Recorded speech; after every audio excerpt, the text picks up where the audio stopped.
ইতিমধ্যে আপনারা দেখতে পেলেন পিক্সের টিপের পিছনে অনেক জোরে জোরে আওয়াজ আসছে এবং ব্ল্যাঙ্কিং করছে।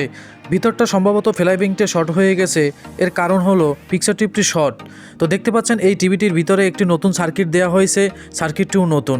তার মানে কি এই পিক্সের টিপটি পরীক্ষা না করেই কি আমি মেশিন কি ব্যবহার করলাম? এরকম সমস্যা হলে কিভাবে আপনারা সমাধান করবেন সম্পূর্ণ ঘটনাটি আজকে আপনাদের সাথে আলোচনা করব।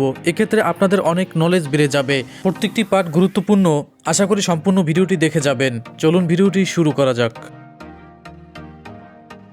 ফিরে আসলাম মূল ভিডিওটির অংশে। এই টিভিটি একটি TCL টিভি। আমি দেখতে পাচ্ছেন সিরিজে যখন এটি ইউজ করছি, সিরিজে যখন কালেকশন দিচ্ছি সেই সিরিজটি কিন্তু এরকম জ্বলছে এবং ব্ল্যাঙ্কিং করছে।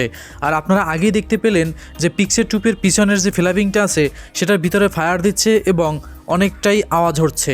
তো এরকম আপনাদের যদি সমস্যা হয় তাহলে কিভাবে সমাধান করবেন? আরও একটি প্রশ্ন আপনাদের হয়তো থাকতে পারে, আসলে আমি সব কিছু পরীক্ষা না করেই কি নতুন সার্কিট ব্যবহার করেছি? নতুন সার্কিট কি আমার ব্যবহার করা উচিত হয়েছে?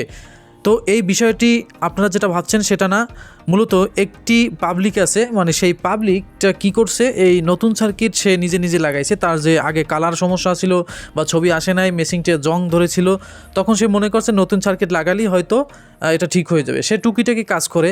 এখন নতুন সার্কিট লাগানোর পরও দেখছে যে তার কোনো সমাধান হয় নাই এবং ফ্লাইব্যাগের পিছন থেকে কিন্তু এরকম আওয়াজ আসছে।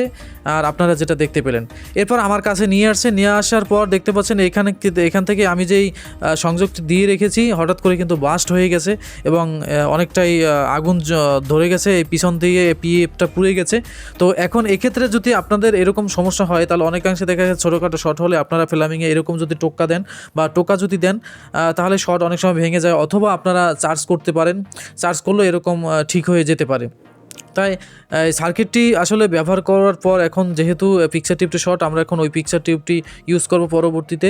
তো এটি আপনাদের সাথে শেয়ার করলাম। এরকম আপনারা পরীক্ষা নিরীক্ষা না করে আগেভাগে আপনারা মেশিনটি ইউজ করবেন না। প্রচুর ধরনের সিএটি টিভির কালেকশন আছে এবং এই ভিডিওগুলো এক এক করে সামনের দিকে পাবেন। ভিডিওটি দেখার জন্য অসংখ্য ধন্যবাদ। ভালো থাকবেন। আল্লাহ হাফেজ।